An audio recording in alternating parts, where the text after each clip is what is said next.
já dá pra gente começar a trocar ideia aí. Ah, o Sequim tá aí, pô. Beleza, cara?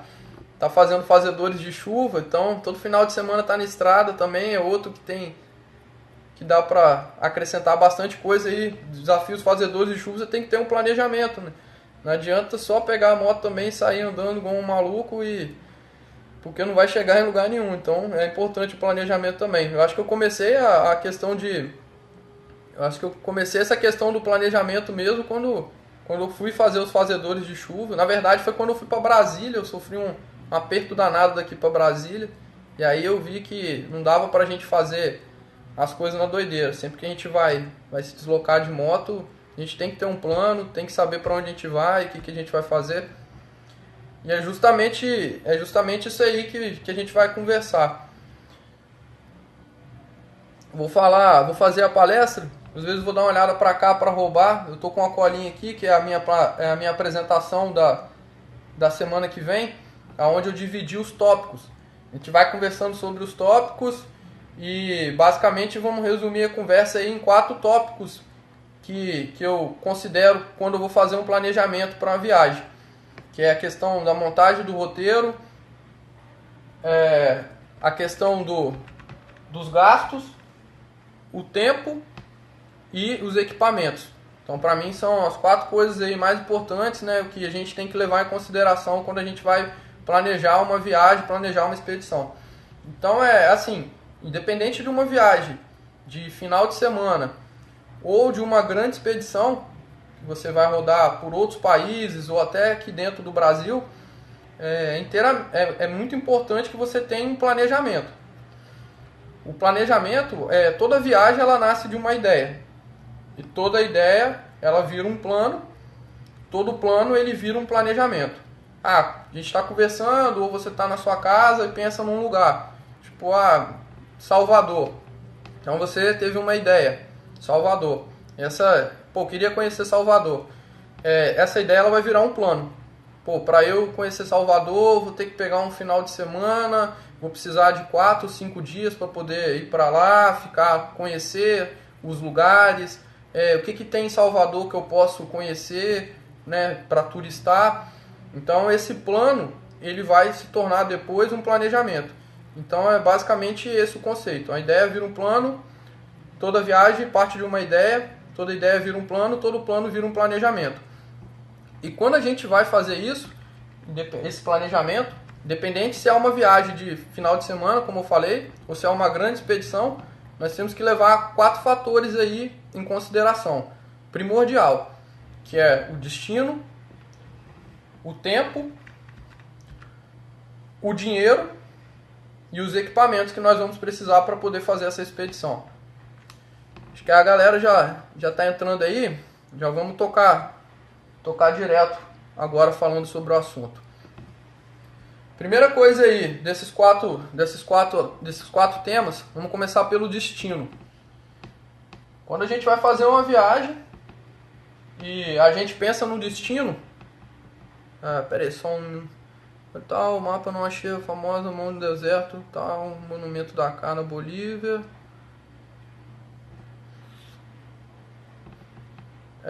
Só respondeu o Nando aí, já que a gente já está falando de destino. A mão do deserto, ela fica num lugar próximo, ela fica a uns 170 quilômetros de São Pedro do Atacama.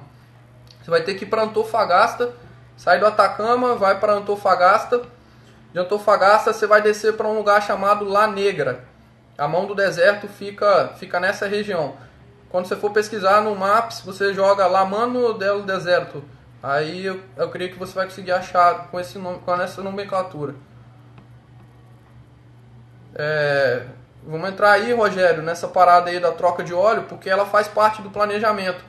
Você tem que ver a questão da sua moto, até onde quantos quilômetros ela consegue rodar, né, com uma troca de óleo. Por exemplo, a minha moto, eu troco o óleo dela a cada 5.000 quilômetros.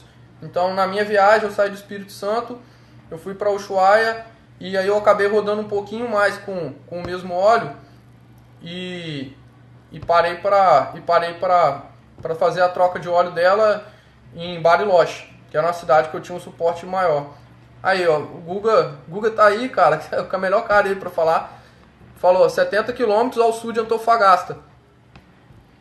Tá respondido aí pro nosso camarada. O grande Guga tá aí, respondeu a pergunta aí sobre a localização da Mão do Deserto. E é isso aí. E como eu falei, você dá uma olhada na questão na quilometragem que a sua moto roda e olha a cidade que você vai ter um suporte maior para você poder fazer essa troca de óleo. Como eu falei, eu fui até Ushuaia e aí eu fiz a troca de óleo depois. Eu troquei o óleo da minha moto em Bariloche, que era uma cidade que eu tinha um suporte maior para poder fazer a troca, e eu tinha programado também uma parada maior para poder ficar alguns dias fazendo turismo. E é justamente isso que entra na questão do planejamento, quando a gente pensa na questão do destino. Quando a gente pensa no destino, nós também temos quatro coisas que nós temos que levar em consideração. E geralmente eu levo em consideração, que é o trajeto, onde nós vamos percorrer, tipo do terreno, onde temos posto de combustível, onde temos posto de apoio policial, ou para fazer a manutenção da moto. Então o trajeto, ele dentro do destino, o trajeto ele é uma das principais coisas que nós temos que começar a ver para a gente planejar e se programar. Depois do trajeto, a gente pensa na questão do turismo. Eu pensei num lugar, tipo assim, eu quero, o meu destino é ir para Ushuaia, como a gente estava citando aí. Só que nesse caminho, por onde eu vou passar, o que eu posso turistar? E chegando em Ushuaia, o que eu vou fazer? Então, assim, quando você pensa num destino, você também tem que pensar no ponto turístico que você vai. E não só do ponto final, porque muitas vezes a gente passa direto e deixa de conhecer vários pontos turísticos no meio do caminho. Esse exemplo da Mão do Deserto é um exemplo clássico. Se você não souber onde fica e você for direto para Antofagasta e descer pela Pan-Americana ali, você vai deixar de conhecer. Você teria que entrar um pouco mais, ir para esse lugar, La Negra, naquela região, procurar a Mão do Deserto para poder conhecer. Então a questão do turismo é algo que tem que estar incluído dentro da parte do destino para você poder explorar melhor. Depois disso, é importante que você, quando você for definir o seu destino, você também avalie o clima, porque o clima ele vai influenciar se você vai conseguir chegar muitas vezes no local que você tem como destino ou se você não vai conseguir chegar. Por exemplo, essa época agora do inverno, para quem pensa em São Pedro do Atacama, vai ter um grande problema na hora de atravessar a fronteira lá no Passo Rama, porque provavelmente vai estar fechado devido ao frio. A pista fica congelada, o passo fronteiriço fica fechado e às vezes você fica dias ali esperando abrir. Outra questão de Ushuaia, então assim, o clima, né, também faz influência quando você vai escolher o destino para onde você vai. Porque senão você não vai conseguir aproveitar as belezas que aquele lugar ali tem a te proporcionar. É por isso que muita gente, quando escolhe ir para Ushuaia, vai naquele período entre a primavera e o outono, entre o verão e o outono. Dali no inverno já fica aquela brecha, porque já fica bem complicado de poder chegar. Eu não vou falar que não tem como chegar, porque a gente não tem como saber, tem cara que é louco para tudo e tal, mas a gente vai tentar trocar uma ideia aqui com relação ao comum, né? Não vamos tentar partir para o incomum, porque senão fica bem complicado de ficar avaliando. Essa parte aí de preparar fisicamente é muito importante também, e eu vou falar no final, quando eu for falar a questão dos equipamentos. Mas tratando dentro do destino, como eu falei, questão do trajeto, questão do turismo, o clima e a documentação. A documentação é um outro grande problema aí que o pessoal enfrenta quando escolhe um destino. O Guga tá aí, cara, talvez ele pode até falar aí melhor, o Guga, se você estiver copiando aí. Por exemplo, no Peru, no ano passado, até julho do ano passado, você não conseguia entrar com a moto em nome de terceiros. A moto tinha que estar no seu nome. Atualmente, depois de julho ali, a legislação mudou. O Guga é guia de mototurismo aí, sempre está levando o pessoal para lá. Talvez se ele estiver online aí, ele pode responder melhor.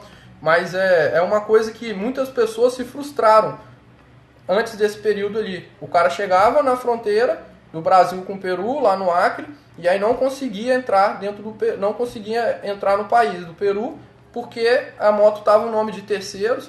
Teve uma situação que estava o pai e o filho viajando, cada um viajando em uma moto, e a moto estava no nome, as duas motos estavam no nome do pai.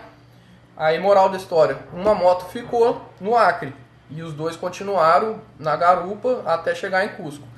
Então, assim, a questão da documentação é muito importante você também avaliar antes de você sair daqui. Aí, ó, já a questão da documentação, igual o Google respondeu aí, ó, precisa apostilar e ter a autorização no cartório.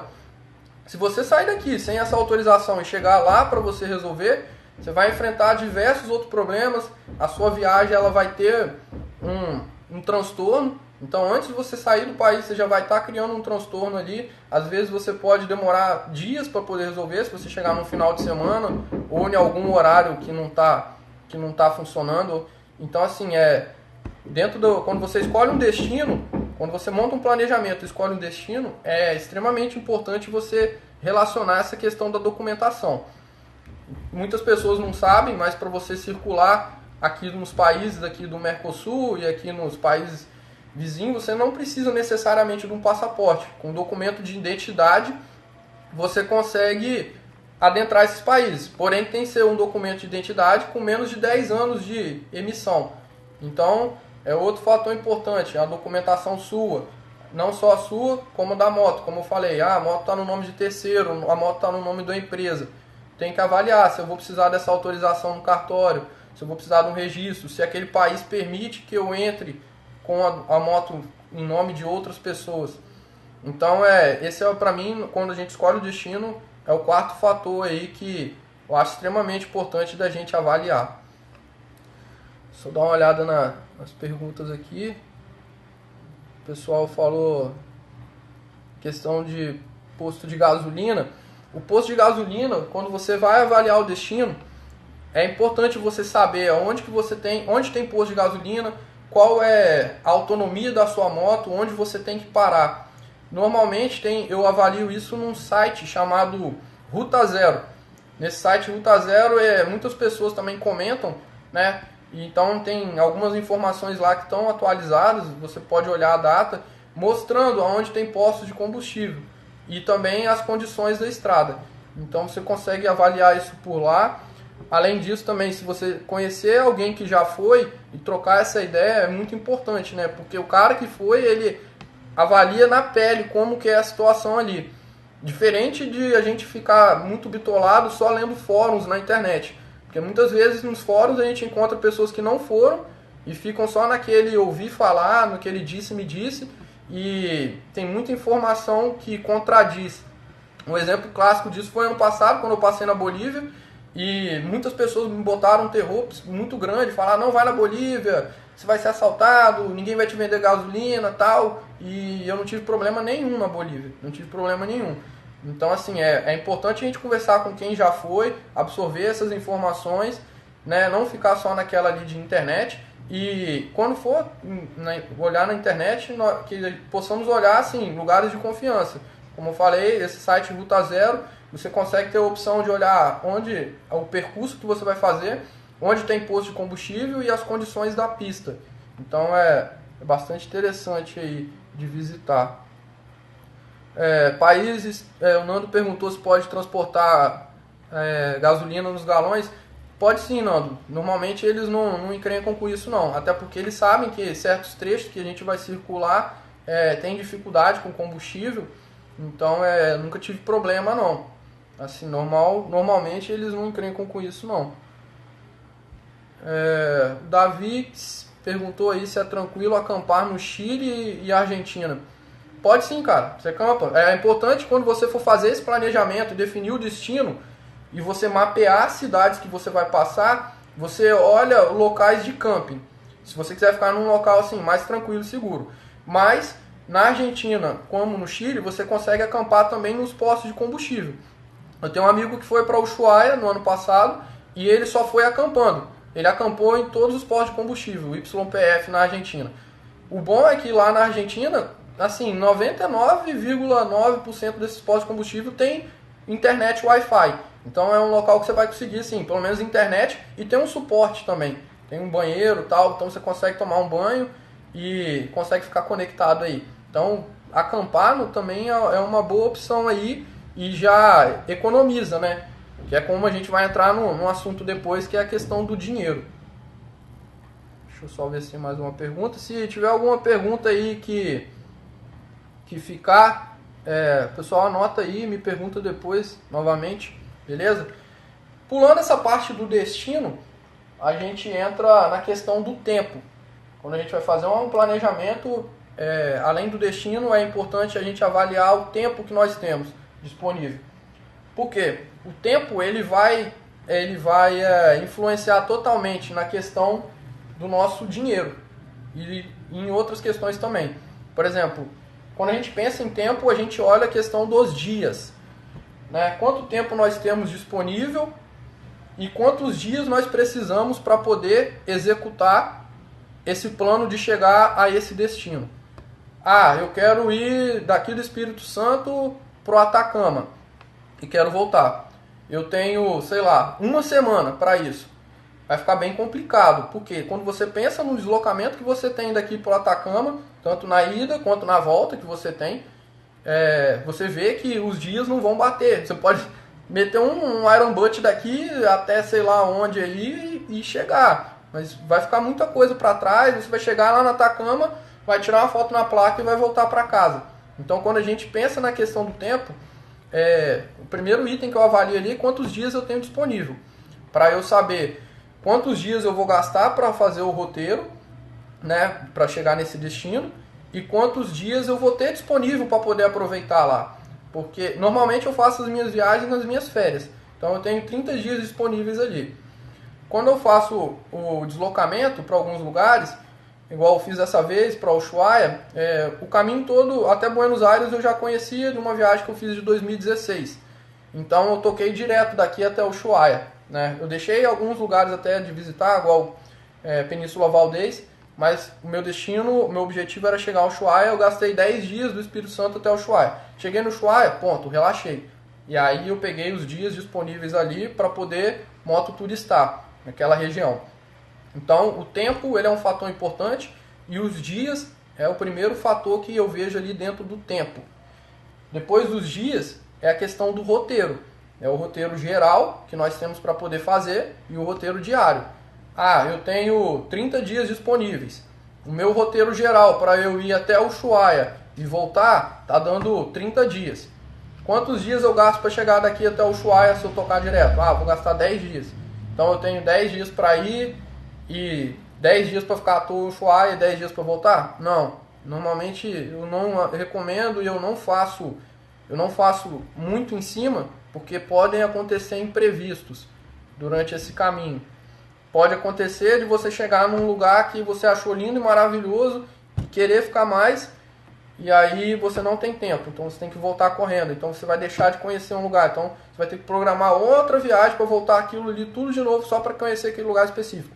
Então assim, deixa uma gordura quando você for fazer o seu planejamento e for definir, você pensar na quantidade de tempo que você tem e você for ver o seu roteiro geral e diário, deixa sempre uma gordura para os imprevistos ou para alguma coisa que você queira fazer a mais.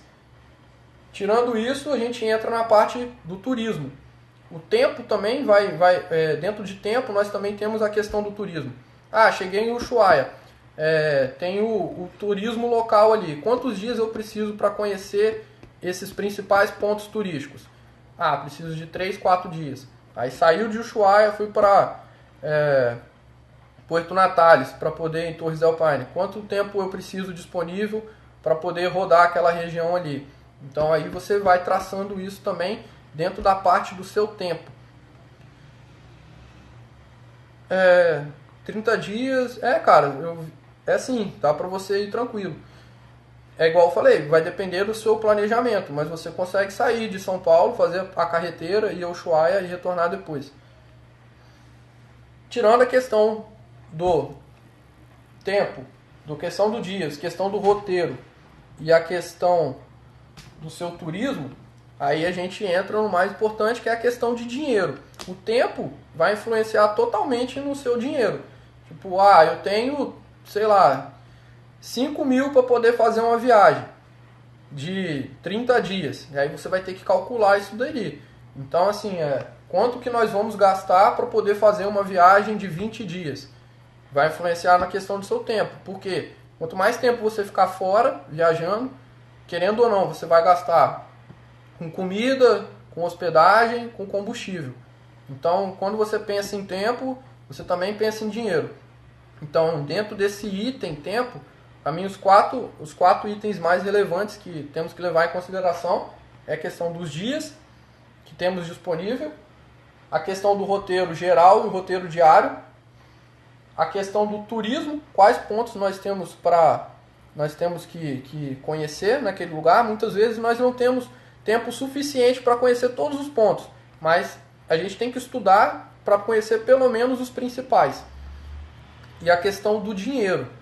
A questão do dinheiro para a gente saber quanto que nós vamos gastar nessa quantidade de dias que temos disponível. Eu, por exemplo, queria viajar o ano todo, mas eu não tenho dinheiro para isso. Então eu tenho que programar dentro daquilo que o meu gasto ele suporta.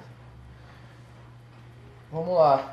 Passando essa questão e entrando nessa questão do dinheiro, outro item importante para a gente avaliar quando a gente vai fazer um planejamento, além dessa questão do dinheiro relacionado ao tempo, é a questão do dinheiro que nós vamos gastar para fazer uma viagem. E quando a gente pensa em dinheiro, nós temos um leque de situações ali que vão fazer a gente avaliar quanto que nós vamos gastar para poder executar esse planejamento. Dentre esses, a gente começa colocando a gasolina. Quando eu vou pensar quando eu vou fazer um cálculo de combustível, para eu saber, ter uma ideia, né? Não estamos falando nada exato. Como eu vou fazer um cálculo de combustível para uma viagem ou para uma expedição, eu sempre faço uma regrinha de 3, que costuma sempre dar certo. Pelo menos até hoje ela sempre deu certo e acaba até sobrando, na verdade. Que é o seguinte: quem não sabe, eu tenho uma Honda Transalp normal andando aqui. A minha moto ela faz uma média de 19 km por litro. Quando eu vou fazer uma viagem, eu jogo essa autonomia da moto para 15 km por litro, para poder fazer o cálculo. Eu vou exemplificar aqui essa regrinha de 3. E aí eu pego a quantidade de quilômetros geral que eu vou fazer, eu sempre jogo para mais. Então, por exemplo, eu vou daqui de Vitória, de Cariacica, para o Rio de Janeiro, vai dar 650 km. Aí eu jogo 655 km. Aí eu jogo 660. Sempre vou jogando um pouquinho a mais. Então eu tenho que no geral a minha viagem vai dar 10 mil km. E a minha moto ela gasta 15 km, ela faz 15 km por litro. Então para eu fazer 10 mil km, eu vou precisar de quantos litros? X. Aí você faz essa regrinha de 3, e aí você descobre o valor. Quantos litros você vai precisar de combustível para você fazer essa sua viagem. Tendo essa quantidade de litros, você vai agora calcular o valor desse litro. Então, por exemplo, vamos supor que a gente vai rodar só dentro da Argentina. E aí a gente entra num site, eu entro num site chamado Global Prices Petrol, que mostra o valor do combustível em todos os lugares do mundo, na moeda local, inclusive. E aí eu olho o valor do combustível na Argentina. Varia, para quem não sabe, entre o sul da Argentina e o norte, mas eu pego sempre onde é mais caro. Então, o combustível na Argentina custa 29 pesos argentinos, o litro.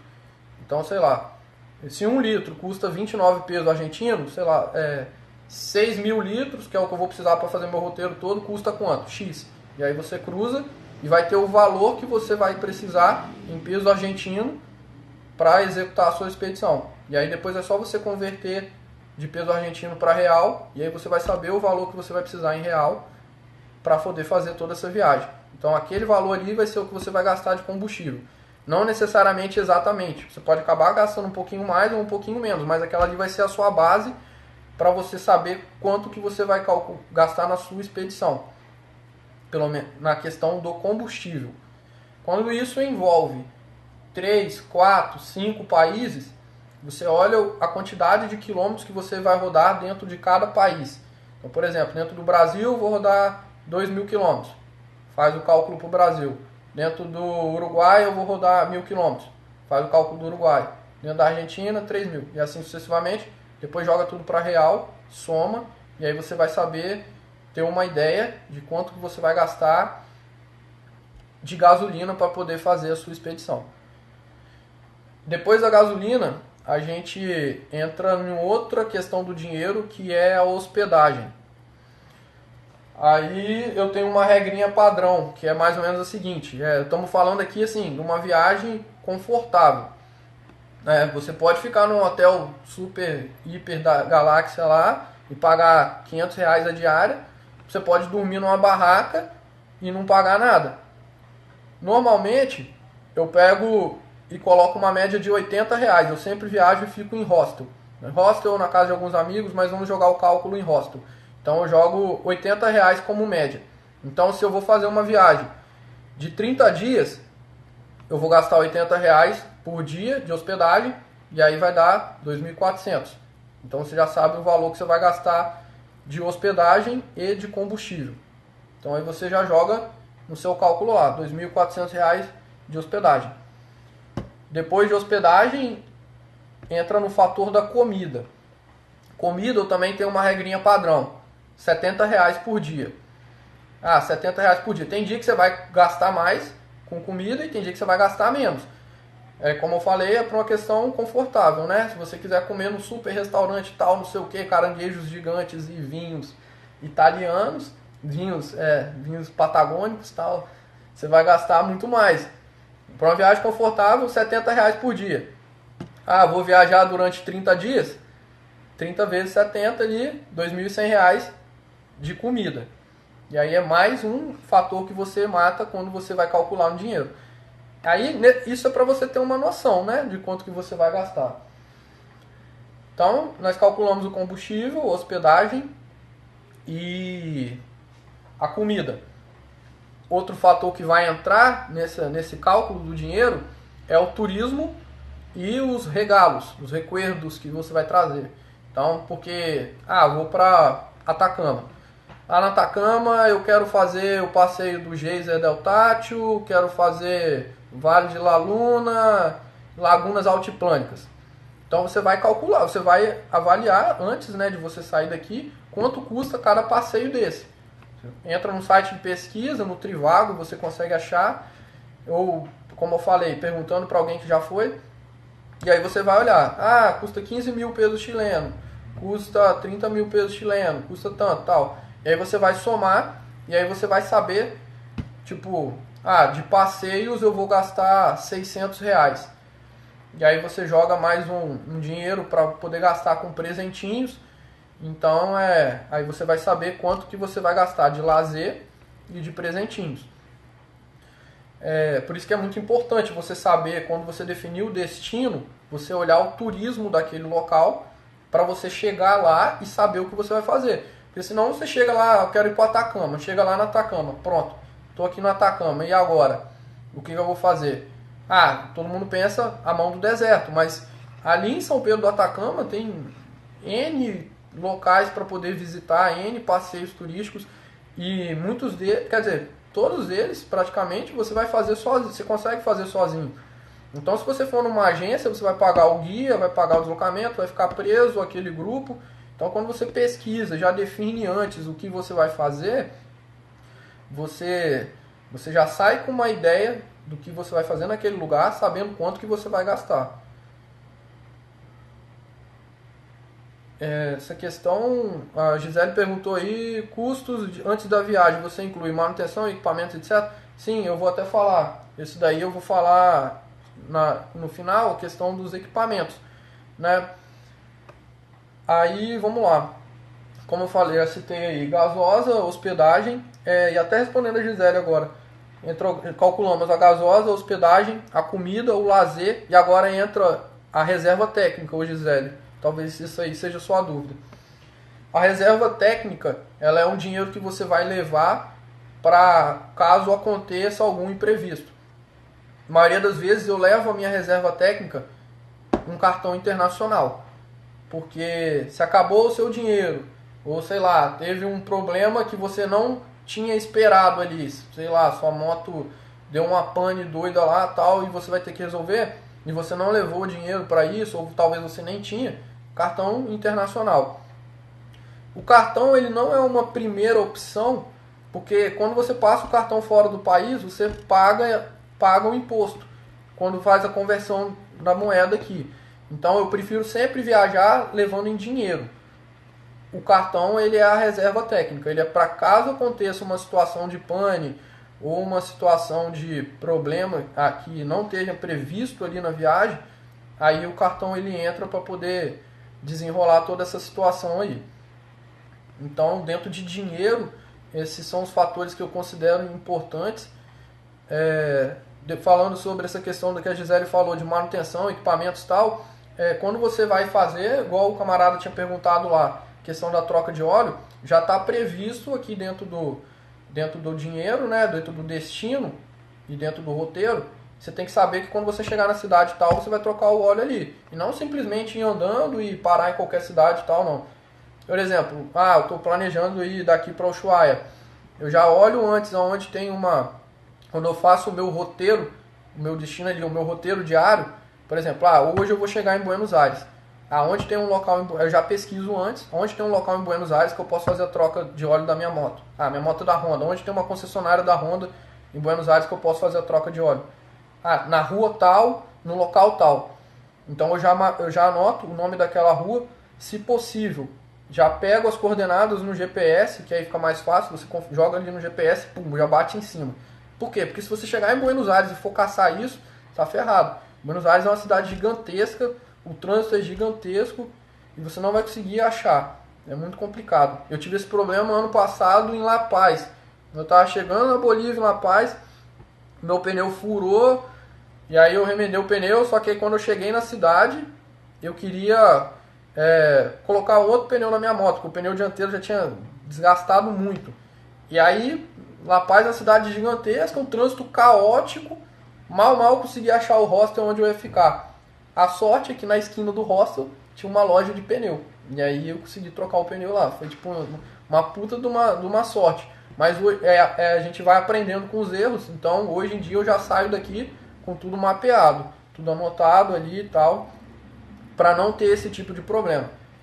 Tem muita gente que acha que isso é muito burocrático, você não consegue aproveitar a viagem direito quando você faz isso, você fica muito preso a um roteiro, aí o cara acha que ele tem que ser mais raiz, tal. Não, vou sair daqui, vou pegar minha moto e é liberdade e vou. Assim, quando você faz uma viagem tendo um planejamento, você já está passível de imprevistos. Quando você faz uma viagem sem ter um planejamento, aí você está passível de imprevistos em dobro. Porque imprevistos sempre vão acontecer. Cabe você, né? O seu grau de preparação é que vai dizer se eles vão ser muito grandes, médios ou pequenos. Aí é o seu grau de preparação que vai dizer. Muitas vezes, um simples furar de pneu na pista pode acabar com a sua viagem, acabar com a sua expedição. E aí, você estando bem preparado, planejado ali, organizado, você vai conseguir desenrolar aquela demanda, aquilo ali vai ser só mais uma história para você contar depois e sua viagem vai seguir. E é justamente sobre esse é o quarto tema que eu falo, né, quando eu vou fazer um planejamento, que é a questão dos equipamentos. Né? Nós vamos sair para uma viagem ou para uma expedição. Nós temos que saber o tipo de equipamento que nós vamos usar, tanto para nós quanto para a nossa moto. Então eu divido da seguinte forma. Primeiro, o equipamento de uso pessoal. Aí eu falo sobre... Quando eu falo equipamento de uso pessoal, eu falo sobre o equipamento de pilotagem. A roupa, a luva, a bota, o capacete. Por quê? Vamos jogar novamente aí o exemplo de Ushuaia. A gente está saindo daqui de uma região de calor, né? Aqui, por exemplo, aqui pelo menos no meu estado aqui, no Espírito Santo, uma região de calor, e estou indo para Ushuaia, frio. Eu tenho uma jaqueta de verão. Eu vou colocar minha jaquetinha e vou. Quando você passar de Buenos Aires, talvez até antes, você chegando no Rio Grande do Sul ali, você já vai se ferrar bastante com o frio. Você vai começar a sentir muito frio. E se você pegar chuva, você vai se ferrar ainda mais. Porque a jaqueta de verão é uma jaqueta furadinha, com várias entradas de ar. Então, assim, é o equipamento adequado para você fazer esse tipo de viagem? Não é. Luva. Ah, eu tenho minha luva de moto aqui e tal. Vou colocar a minha super luva aqui e vou com ela. Fazer minha viagem toda com ela.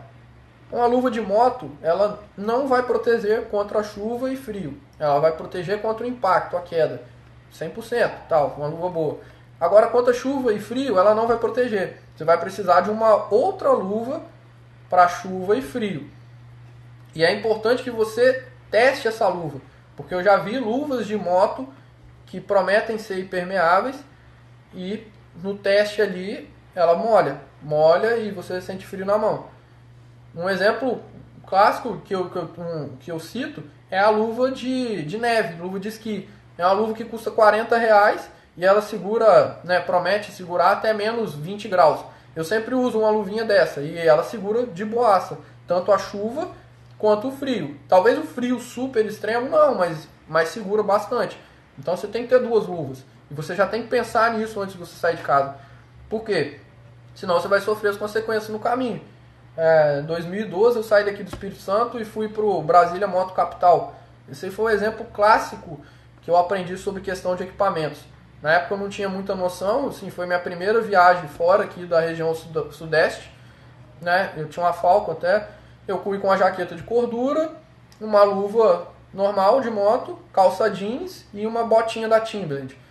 Eu saí, quando eu cruzei aqui do Espírito Santo com Minas, eu comecei a pegar chuva. Chuva na 262. Quer dizer, a parte de baixo do meu corpo, as minhas mãos, tudo encharcado. E aí cheguei em Belo Horizonte, chuva.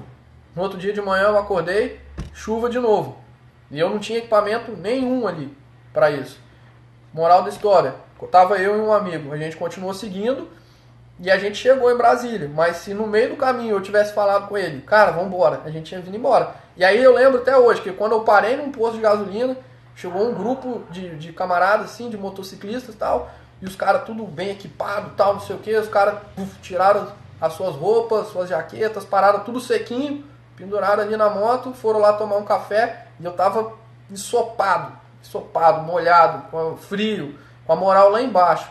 Aí eu olhei e falei, cara, equipamento é um negócio que a gente precisa, é totalmente importante.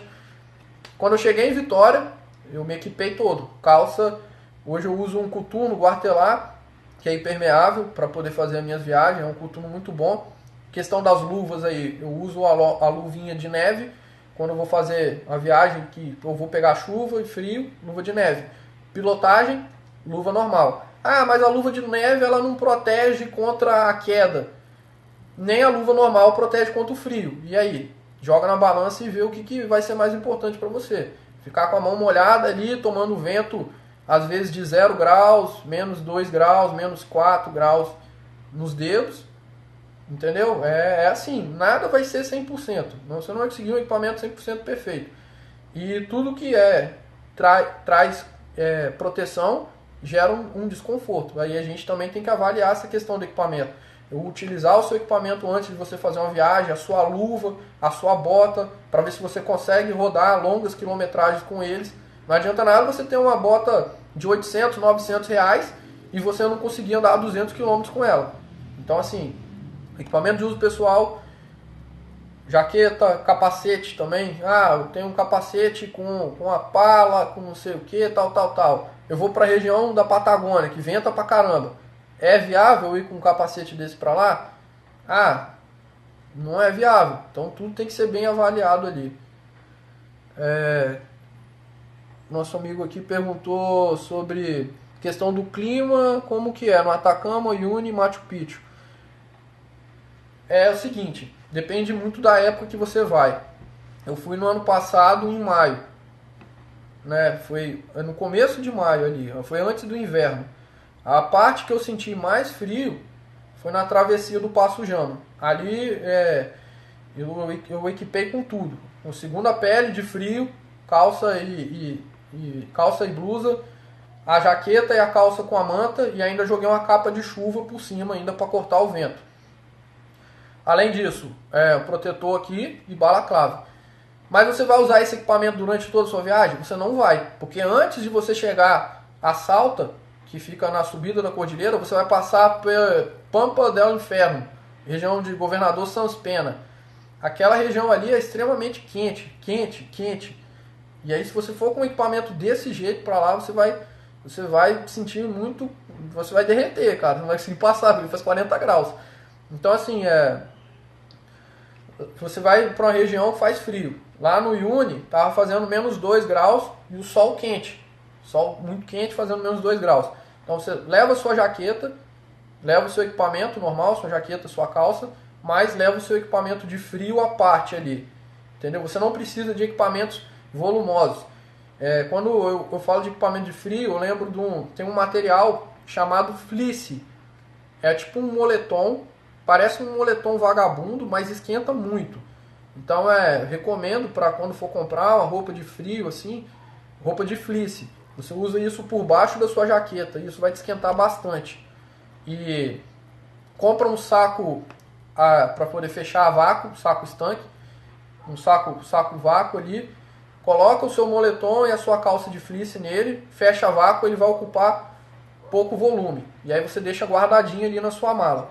Quando você chegar na região beirando as cordilheiras, que você for começar a sentir frio, você coloca essa roupa por baixo da sua roupa de moto, coloca a sua roupa de moto por cima e aí ganha.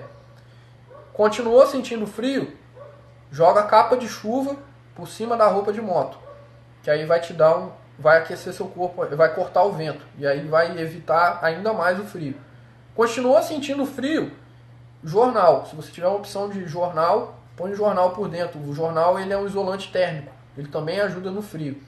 Então assim, vou subir as cordilheiras, vai fazer frio, cara. Pode levar, independente da época.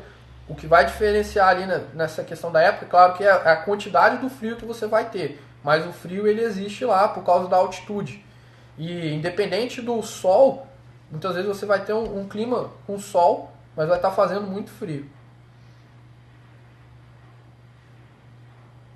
Aí vamos ver aqui. Falou que já usou luva de latex por baixo da luva, o Leandro perguntou. Eu usei, Leandro, uma vez, só que não dá certo na chuva e no frio. Por quê? Vai encharcar a sua luva de cima, mas não vai molhar a sua mão embaixo. Não vai molhar a sua mão, mas ela vai ficar umedecida. E batendo o vento em cima aqui, vai fazer frio. Vai fazer frio, vai esfriar. E aí tem outras pessoas que vieram com aquela opção de usar aquela luva de borracha de cozinha, né? Aquela luvinha amarela e tal, colocar ali também. Ela vai segurar, mas igual eu tô falando, ela vai fazer frio. Ela vai umedecer e vai fazer frio. Eu recomendo essa luvinha de neve, você compra na Decathlon por R$40. Ela é uma luvinha que tem um material felpudinho ali dentro e por fora ela é impermeável.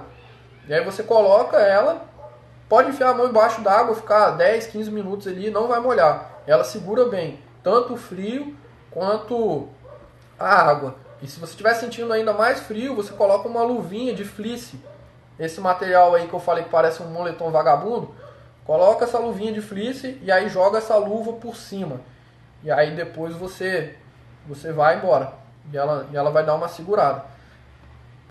Dá uma treinada antes, né? Isso vai tirar um pouco da sua mobilidade normal de luva, né? Fazer isso. Mas vai te dar uma proteção ali contra a água e contra o frio. Valeu, Claudinei. Valeu, obrigado aí pela força. Vou deixar salvo aqui a live até amanhã e depois talvez eu coloco no meu canal no YouTube. Para quem quiser acompanhar lá no canal no YouTube, Alma Nômade Mototurismo. E aí depois eu vou editar essa live e vou jogar lá também. Falando essa questão dos equipamentos, o SWAT eu vou falar depois, quando eu for falar a questão do equipamento para moto. Valeu, Nando. Eu vou entrar agora na parte falando na parte de uso pessoal, equipamentos de uso pessoal. Fora o nosso equipamento de pilotagem, tem a questão do seguro viagem. Como estamos falando de questão pessoal, vamos falar do seguro viagem pessoal. Eu recomendo muito que quando a gente for fazer uma expedição ou até uma viagem acima de 1.500 quilômetros aí que seja, a gente faça um seguro viagem. Por quê? Porque se acontecer algum imprevisto com você no caminho ou lá na cidade, você está assegurado. Quando a gente viaja, a gente sempre pensa que vai dar tudo certo, vai ser tudo tranquilo, a gente vai retornar para o nosso lar. Mas existem algumas coisas que estão além da gente e muitas vezes podem causar um transtorno muito grande para quem vai ficar aqui. Sei lá, aconteceu um acidente e você falecer, né, lá na Patagônia, para poder fazer um deslocamento de corpo de lá da puta que pariu da Argentina para cá é um gasto muito grande. Então vai ficar um problema muito grande para as pessoas que nós amamos, nossos familiares. Então você tendo um seguro viagem, ele vai cobrir esse gasto. E é importante você analisar e fazer um seguro viagem bom. Você caiu, se fraturou, vai ter que ficar internado num hospital. O hospital no Chile é muito caro. Tendo um seguro viagem, você está coberto e abrigado com relação a isso. O seguro viagem ele vai cobrir isso. Eu não faço recomendações, eu não ganho nada com questão de seguro viagem. Esse ano eu usei um seguro viagem que foi recomendado por um amigo da Travel Ace. Ele, por experiência, assim, ele já passou diversos tipos de situações e o seguro sempre correspondeu, sempre atendeu bem. Eu nunca precisei de fazer uso do seguro viagem, graças a Deus, mas é algo que, assim, é importante você fazer nesse período que você vai viajar. Eu fiz um seguro viagem de 30 dias nessa minha última viagem e ele saiu por dos R$320, algo assim, e ainda parcelado ainda em tanto 3, 4 vezes. Então não pesa, você coloca no orçamento ali da sua expedição, da sua viagem, quando você for fazer, e se você precisar de usar, você já vai ter uma economia muito grande, vai ter uma garantia. O seguro viagem muitas vezes ele também assegura a questão de impedimento da viagem. Por exemplo, você chegou lá em Ushuaia e um parente seu faleceu aqui no Espírito Santo. O seguro viagem, às vezes, muitos seguros pagam o seu deslocamento de volta. O seu deslocamento, não da moto, né? Para você poder acompanhar o velório e o enterro daquela pessoa ali. Questão de hospital, questão de medicamentos. Então, assim, é muito importante quando você for ver a questão dos equipamentos de uso pessoal, olhar a questão do seguro viagem para você. Além disso, como estamos falando dessa questão aí, também entramos na parte de medicamentos. Alguns remédios é difícil de você conseguir comprar lá fora do país. E às vezes você não consegue comprar com essa mesma facilidade que a gente compra aqui no Brasil. Então quando você vai dividir os seus equipamentos ali, é importante levar uma bolsinha de medicamentos. Um remédio para dor de cabeça, um relaxante muscular, um remédio para o estômago, uma vitamina C. São tipo de medicamentos básicos, né, que a gente usa às vezes no nosso dia a dia e que é importante que a gente leve para a nossa viagem também.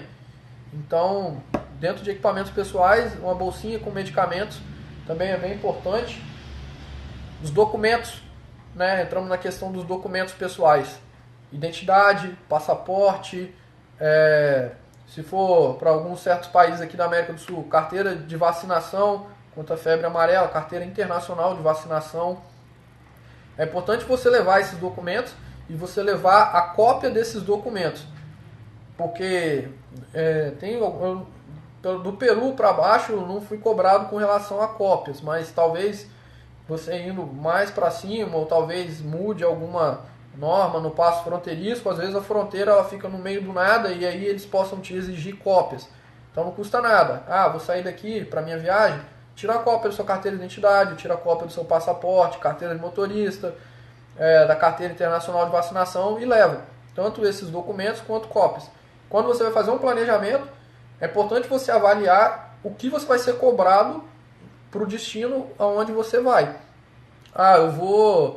Eu vou daqui para o Uruguai. Eu preciso de um passaporte? Eu não preciso de um passaporte? Eu consigo entrar com uma carteira de identidade?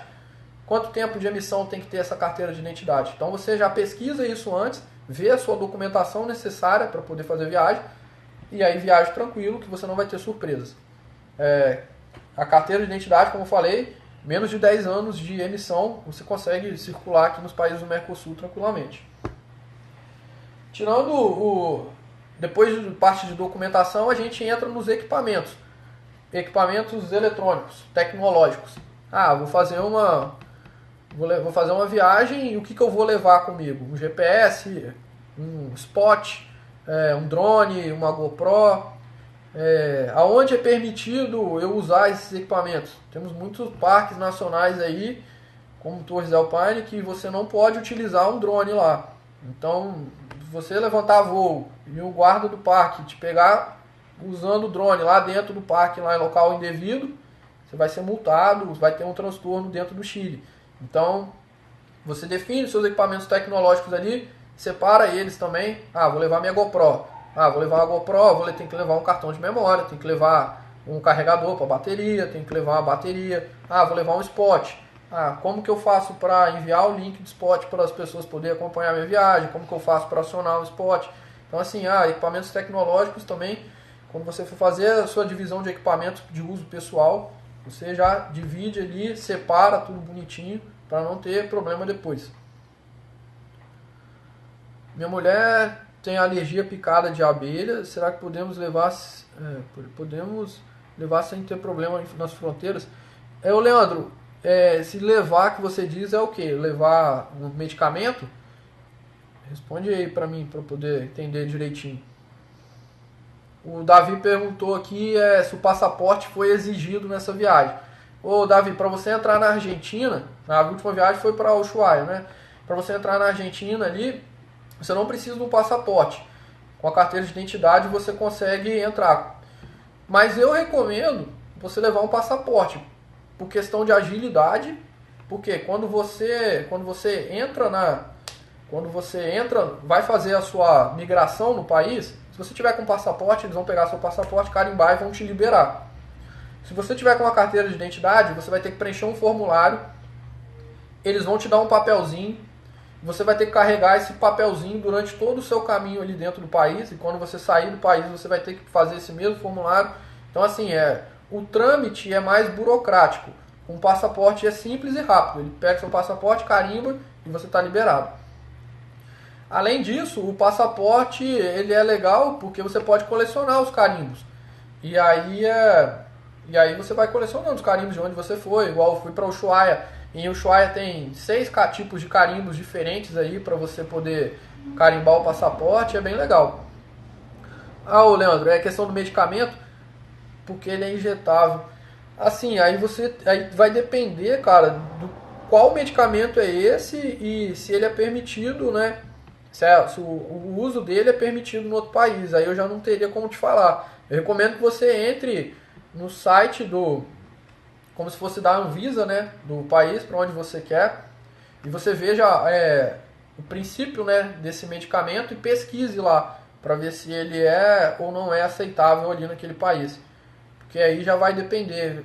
Medicamentos como eu citei, para dores musculares, relaxantes, tal, para o estômago, é bem simples, né? Agora, como esse aí, antialérgico, é algo mais específico, um antialérgico injetável ainda, aí você teria que dar uma analisada melhor. Fui de moto ali e falou, no caso de equipamentos eletrônicos, tem algum problema nas fronteiras, tipo notas fiscais? Não, se você tiver com ele... Não, nunca tive esse problema não. A não ser que você esteja levando um carregamento de caixas de drones ali e tal. Aí provavelmente eles vão te perguntar a procedência e vão querer analisar. Agora, uma peça e tal, questão do equipamento aí na fronteira, o que pode te dar problema é você filmar dentro da aduana da fronteira. Isso aí não é permitido. Você pegar a GoPro e ir lá dentro da aduana, da fronteira, filmando e tal. Aí eu já tomei um esporro, inclusive, por causa disso. Diego de moto já teve que abrir a bagagem em aduana? Sim.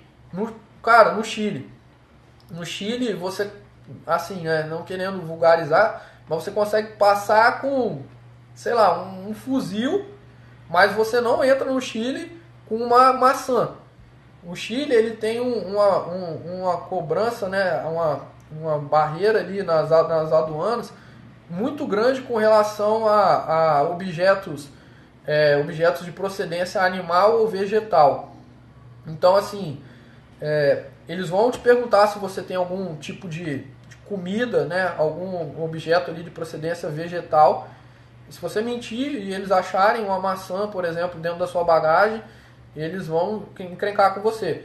Quando você está na aduana do Chile, você vai passar pelo cachorro, que vai cheirar a sua bagagem, você vai passar pelo raio-x da bagagem, e muitas vezes você vai passar, eles vão mandar você abrir e vão analisar tudo que está ali dentro da sua bagagem. Alguém tinha falado que teve que abrir a bagagem toda quando estava indo para o Ushuaia aí. É algo comum, cara, tipo, principalmente na fronteira do Chile. Na fronteira da Argentina eu não tive esse problema de ter que abrir bagagem. No Paraguai, no Uruguai também não. Agora na fronteira do Chile é certo que eles vão pedir para você abrir a sua bagagem ali, pelo menos o baú, e dar uma olhada, entendeu? E se você tiver com uma maçã ali dentro, você vai caçar um grande problema para você. O que acontece, né? O Chile ele tem uma barreira natural anti-pragas, que é a Cordilheira dos Andes. Então, assim, não tem praga ali na questão da agricultura do Chile. Então, se você passa com uma maçã e ela tem uma praga nela ali, e aí você contamina uma outra, e aí contamina, você espalha uma praga gigantesca dentro do país. Então é por isso que eles têm essa cobrança grande com relação a esses produtos, né, de procedência animal e vegetal. Depois, o Diego, você me pergunta de novo essa parada aí do câmbio, que eu vou te responder com calma. Não esquece não, vou te responder depois dessa situação do câmbio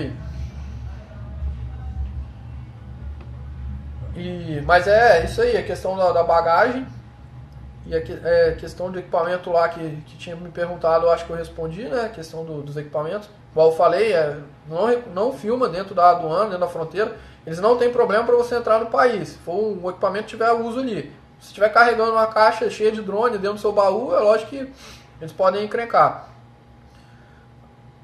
Agora, já que todo mundo aí está com essa dúvida na questão do câmbio, o câmbio é o seguinte: faz na cidade, de fronteira ou antes, né? Vamos lá. Algumas fronteiras você não vai encontrar nada. Não vai encontrar nada naquele lugar ali para você conseguir fazer o câmbio. E geralmente, o câmbio na fronteira, eles vão te pagar menos. Então, o que eu recomendo você fazer? Você abastece sua moto antes de cruzar o país ali, né? Então, abasteceu naquela moeda local, ponto. Quando você estiver numa grande cidade, por exemplo, eu estou saindo de Montevidéu e vou para Buenos Aires, sem usar o Bookbus, passando por fora lá, para Paissandu, não em Montevidéu. Aí você procura uma casa de câmbio já em Montevidéu e aí troca um pouco do seu dinheiro ali pelo peso argentino, mas não troca tudo, troca um pouco, o suficiente para você abastecer a sua moto no caminho para Buenos Aires e para você comer alguma coisa. Quando você chegar em Buenos Aires, você cambia o resto do dinheiro que você vai precisar. A recomendação que eu faço é essa: não cambia tudo antes e não troca tudo antes e nem deixa para trocar depois, porque você pode precisar desse dinheiro no caminho ali e não ter nada. Se por acaso você precisar do dinheiro no caminho e não ter nada, usa o cartão de crédito internacional, que é a reserva técnica que eu falei. Mas o ideal seria fazer isso daí. Pega ali na cidade antes, numa cidade grande antes da cidade que você vai, e troca um pouco do dinheiro para você ter aquele dinheiro em mãos. E aí vai embora. Quando você chegar na cidade maior, você troca o resto do dinheiro. Caso você precise de mais, use o cartão internacional. O camarada aí pediu o meu contato aí para fazer um contato posterior. Me chama no privado aqui, no direct depois no Instagram, que a gente pode conversar, beleza? Como você fez ou faria em caso do pneu furado ou problema na moto? Vou responder essa pergunta do Raul. Raul, eu tive problema, eu sou extremamente azarado com o pneu furado. Meu pneu furou ano passado, quando eu estava chegando na Bolívia, e furou esse ano de novo, depois que eu saí de Buenos Aires. Antes de chegar em Buenos Aires. O que eu faço? a minha moto ela é roda raiada, pneu com câmera. Então eu tenho três opções ali. Duas opções, quer dizer. Eu sempre levo duas opções. Três opções. Eu tenho sempre três opções. A primeira opção que eu faço para tentar resolver o problema do pneu furado, eu levo aquele tubo de CO2 que tem um líquido que veda. Essa é a minha primeira opção. Ele é o que? Você conecta ele no pisto e aperta ele. Aí ele vai soprar um CO2 que vai encher o seu pneu e automaticamente jogar uma gosminha. Aí você dá uma volta no acostamento, essa gosminha ela vai espalhar ali na câmera e vai vedar o buraco.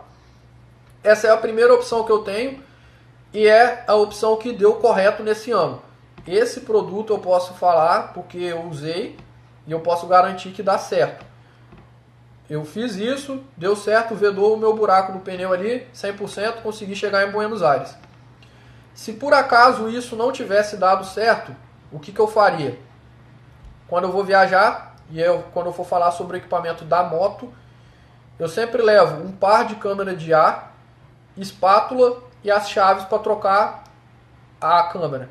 O pneu furou, eu tentei usar o tubo, não deu certo, vou ter que arrancar a roda da moto. E aí, para isso, eu tenho um par de espátulas e a câmera de ar reserva dentro do meu baú e um compressor 12 volts. Que aí eu ligo o compressor 12 volts na moto, troco a câmera de ar, ligo o compressor, encho o pneu e aí o problema foi resolvido. Se mesmo assim não deu certo e você está no meio, sei lá, não conseguiu trocar o pneu da sua moto ali e tal, a solução é acionar o seguro da moto. Por isso que, assim como eu falei que o seguro viagem, o seguro pessoal é importante, um seguro para sua moto também é importante. E aí eu vou entrar em detalhes depois quando eu for falar sobre os equipamentos de motos. Mas, respondendo o Raul, essas são as três opções. O tubo que veda, a câmera de ar reserva e, no último dos casos, aciona um seguro. O Nando perguntou aqui: o que você fez quando chegou em Machu Picchu? Você foi de ônibus, deixou a moto em algum lugar, tal? O que eu fiz? Talvez essa aí seja a pergunta para outros também. O Miller perguntou aqui: Machu Picchu, como fazer para gastar poucos dólares para visitar? De Santa Teresa até no alto. Vamos responder duas perguntas aí logo. Então, falando sobre Machu Picchu, o negócio é o seguinte: tem três opções para você chegar em Machu Picchu, saindo de Cusco, né? Uma, você pega o trem direto em Cusco e vai até Aguascalientes. A outra opção é andar 100 km até Ollantaytambo, pegar um trem em Ollantaytambo e chegar em Aguascalientes. E a terceira opção, que é a mais econômica e que foi a que eu fiz, eu andei 130 km de Cusco para Santa Teresa. Cheguei em Santa Teresa, fui até a hidrelétrica, aí tem a opção de você pegar o trem e ir para Aguascalientes, ou de você caminhar 12 km e chegar até Aguascalientes. Eu fiz a opção de ir caminhando. Vamos lá então, tem essas três opções. A opção de Santa Teresa é a mais econômica. Falando da opção de Santa Teresa, que foi a que eu fiz. Como que eu fiz? Eu saí de Cusco, passei por Ollantaytambo, subi a cordilheira. Você vai passar a 4.800 metros de altitude, em Abra Malaca. Depois você vai descer e vai chegar a Santa Teresa. No caminho para Santa Teresa, de Santa Maria para Santa Teresa, tem 23 km de estrada de chão. É bem até parecido com a Estrada da Morte. É um trechozinho assim, bem sinuoso, curto. E eu peguei uma lama desgraçada lá até. Eu peguei chuva na hora de voltar, mas vai embora. Chegou em Santa Teresa, eu fiquei hospedado num hotel. Paguei R$60, assim, jogando 60 soles lá, tal, que dá mais ou menos R$60. Deixei minha moto lá. Lá você vai pegar um táxi, custa mais ou menos uns R$10 e vai até a hidrelétrica. E na hidrelétrica você tem a opção de andar 12 km até Aguascalientes ou de pagar $30 no trem até Aguascalientes. São $30 para ir até Aguascalientes e $30 para voltar de Aguascalientes para hidrelétrica, ou 12 km caminhando até Aguascalientes, depois mais 12 km caminhando de volta para a hidrelétrica. Por que você foi de táxi da cidade de Santa Teresa até a hidrelétrica e não foi de moto, para você não deixar a sua moto abandonada ali na hidrelétrica durante a sua ida para Águas Calientes, que você pode chegar lá e a moto não está lá mais. Então, deixa a moto lá no hotel, guardadinha, pega um táxi, R$10, vai até lá, e aí você vê a sua disposição de andar 12 km, ida e volta, né, 24 km no caso, né, ida e volta, ou paga os 30 doleta. É assim, eu fui caminhando e eu recomendo você ir caminhando, porque é muito bonito o caminho. É muito bonito. Chegamos em Águas Calientes. Em Águas Calientes você vai comprar a entrada do parque para Machu Picchu. E aí você tem duas opções. Ou você vai subir para o parque num ônibusinho que custa $12 e depois você vai pagar mais $12 para descer. Ou você vai subir a pé e descer a pé. Ou você sobe num ônibusinho e depois desce a pé. Foi o que eu fiz. Como eu já tinha caminhado 12 km, cheguei em Águas Calientes, paguei $12, subi no ônibusinho, conheci Machu Picchu e depois desci a pé. A pé, para descer, todo santo ajuda, né? Então, vai embora. Sobre Machu Picchu, é isso que eu tenho a dizer aí sobre a parte mais econômica. Acho que respondeu as duas perguntas aí de uma vez. Bom, e aí, entrando nessa questão aí, como eu estava falando sobre os equipamentos de uso pessoal, eu entro no... O ingresso em Machu Picchu está $60. $60. Falando sobre os equipamentos de uso pessoal, eu entro na questão das roupas. Nas roupas, não das roupas de pilotagem, mas das roupas que você vai levar para você poder fazer os passeios. E esse é um exemplo clássico. Eu quero ir de Santa Teresa para Machu Picchu caminhando. Qual o tipo de roupa que eu vou levar? Vou levar uma calça jeans e uma camisetinha regata? Faz frio lá? Chove? Eu vou caminhar 12 km de calça jeans? Então assim, você tem que saber os passeios que você vai fazer para saber o tipo de roupa que você vai levar. Nessa caminhada, eu recomendo você levar uma calça trekking. Uma calça de trekking que é um pano leve, tranquilo, você vai conseguir caminhar, não vai te esquentar, entendeu? E vai fazer tranquilão. Eu quero ir pro Atacama e eu quero fazer o passeio no Termas Puritana. Você tem que levar uma sunga de praia. Tem que levar uma sunga de praia para você poder tomar banho ali nas piscinas termais, ficar à vontade. Levar uma toalha, entendeu? Então assim, a roupa que você vai levar para os passeios também faz parte desse planejamento na parte dos equipamentos de uso pessoal. É importante você saber os tipos de passeios turísticos que você vai fazer no local, para você saber uma vestimenta adequada ali para você fazer os passeios e aproveitá-los bem mais. Como eu estou falando, estamos falando de questão de planejamento. A gente pode fazer com qualquer roupa, mas a forma confortável é sempre a melhor.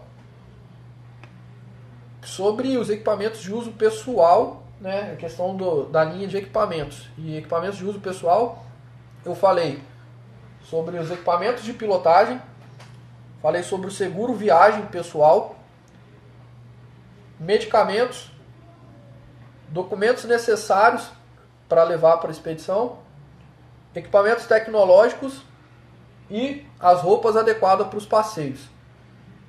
Ficou alguma dúvida aí? O pessoal quer acrescentar alguma coisa com relação a essa parte de equipamentos pessoais? Quer perguntar ou quer acrescentar mais alguma informação aí? Quando eu falo de equipamentos e equipamentos de uso pessoais, essa é a forma que eu divido o que eu vou levar para mim na minha viagem, na minha expedição. E aí sempre eu faço uma semana antes a divisão de todos esses equipamentos, eu coloco eles dobradinho aqui no canto aqui do meu quarto e crio um checklist para depois eu vir conferindo e não deixar ficar nada para trás. Alguém tem mais alguma dúvida com relação a equipamentos de uso pessoais?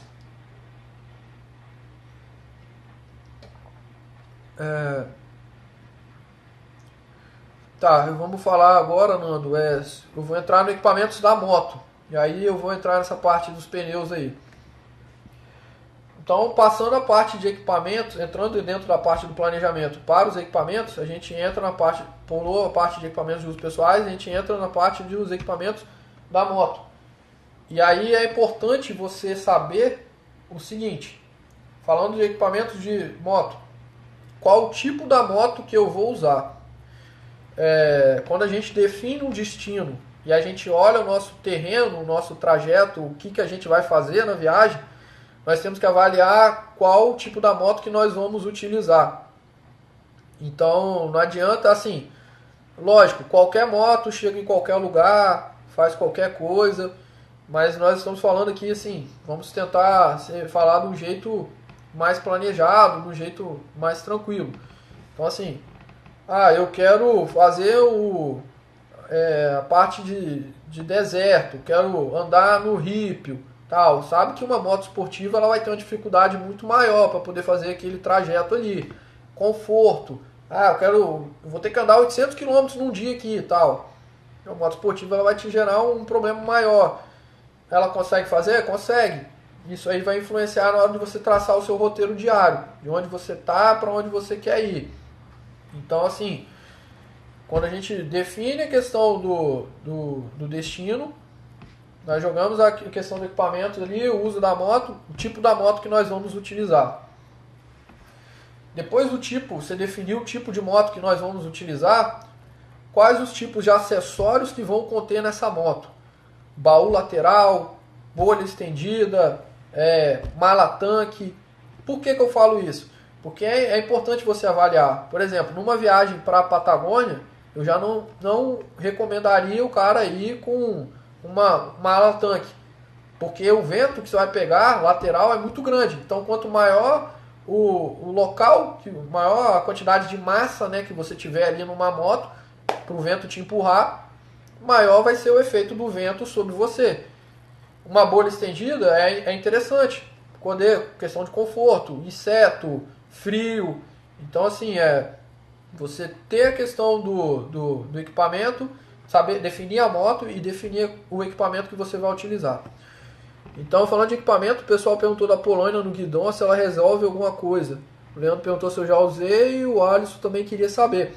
Eu nunca usei. A Transalp ela tem um protetor de mão ali que eu considero muito bom, apesar dela não ter aquecedor de punho e tal, não sei o que, aquele protetor de mão dela é muito bom. Essa questão da Polônia ali no guidão é bem assim, eu nunca usei, eu não posso falar, eu nunca precisei de usar. Eu prefiro usar uma luvinha dessa que eu citei que é impermeável, até por questões de segurança. Às vezes você pode sofrer uma queda, e aí a Polônia pode atrapalhar, prender a sua mão ali e talvez você tenha uma lesão maior. Então assim, eu não tenho como falar muito bem sobre o uso desse equipamento não. Eu vejo lá fora muitas pessoas utilizando, principalmente locais, né, moradores locais lá utilizando para proteger do frio ali. De fato, ele deve trazer um conforto, né, porque corta o vento. Mas assim, se é uma coisa boa ou não para utilizar, acho que é só vocês mesmo para poder avaliar ali, né? Se vão se adaptar ou não. Eu recomendo assim, se você quer utilizar, pega com alguém emprestado, coloca na moto e dá umas voltas antes por aqui para ver se vocês vão se adaptar. E aí vocês tiram próprias conclusões, se é um equipamento interessante ou não para fazer viagem. Para mim, eu nunca precisei de usar e assim, não me fez falta. Não fez falta. E aí, quando a gente fala sobre a questão do tipo de moto e os tipos de equipamentos que vão ter na moto, nós também entramos na questão dos pneus que nós vamos equipar a moto. É muito importante você definir a questão dos pneus, porque eu vou sair daqui e vou para Ushuaia. Vamos falar pela Ruta 3. Daqui até Ushuaia pela Ruta 3, nós vamos pegar, atualmente eu medi lá de Cerro Sombreiro até o Passo São Sebastião, vão dar 40 km de rípio, que não está asfaltado. Então você vai ter esses 40 km na sua ida e 40 km na volta. Vou andar no rípio. Então eu vou meter um pneu 100% off-road na minha moto, ou 50% off-road na minha moto. Você vai andar no rípio 80 km. Daqui do Espírito Santo aqui até o Ushuaia deve dar uns 5.500 km. Então ida e volta dá 11.000. Vamos jogar assim baixo. Aí eu vou andar 11.000 km no asfalto e por causa de 80 km eu vou colocar um pneu de off-road na minha moto. Ou eu vou carregar um outro pneu na minha moto para chegar lá perto, fazer a troca e tal. Não é conveniente. Não é conveniente. Diferente de... Aí, nesse caso, seria conveniente colocar um pneu talvez 70-30, que é o que eu uso normalmente, e aí vai embora. Da mesma forma, eu vou fazer um caminho que cruza o deserto entre o Chile e a Bolívia, e depois eu vou pegar um outro caminho off-road que vai da Bolívia para o Peru, aí sim, já vou fazer a Transamazônica. Aí sim, seria conveniente. Vou sair daqui do Espírito Santo e ir até lá em Cabedeiros com um pneuzão off-road e aí depois colocar um outro pneu lá e tal. Já não seria tão viável. Então, assim, quando você vai definir o seu destino, e aí você sabe a moto que você vai, os equipamentos que você vai levar, o tipo de pneu também ele tem que ser avaliado. Não adianta você colocar um pneu que é asfalto e fazer a Transamazônica. Você vai se ferrar lá. Talvez se você pode comprar um pneu por lá e trocar e depois enviar o seu pelo correio e tal. Então faça o planejamento para ter noção dessa logística. Igual o companheiro falou lá em cima lá, de levar um pneu reserva para XRE. Entendeu? Assim, vai depender muito, cara. Vai depender muito. Tipo, se você tiver algum contato na região lá, às vezes é interessante você pedir para ele comprar um pneu por lá, ou enviar um pneu para lá pelo Mercado Livre, colocar um endereço de entrega lá. Eu penso em fazer a Transamazônica ano que vem. E eu quero ir com uma moto menor.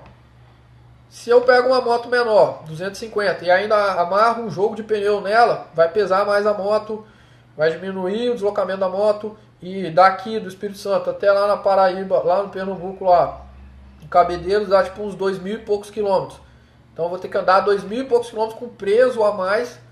Entendeu? Então tem que fazer, olhar bem essa questão da logística aí dos pneus e avaliar para ver se compensa ou não levar, ou se compensa qual tipo do pneu você vai usar, entendeu? Mais ou menos isso daí que eu penso com relação a isso.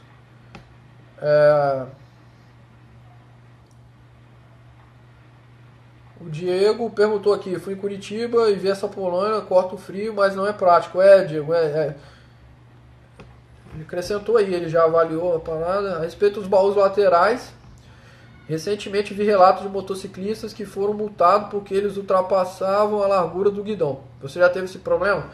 Leandro, essa aí é uma nova polêmica, né, que eu tenho visto surgir com relação aos baús laterais. Eu nunca tive esse problema. Aqui no meu estado, ano passado, o pessoal estava tendo problema por causa dos faróis auxiliares. A PRF estava parando o pessoal aqui e multando, falando que os faróis auxiliares não faziam parte não estavam previstos no documento da moto e não faziam parte do original da moto, estava multando o pessoal por isso. Recentemente teve essa questão dos baús laterais.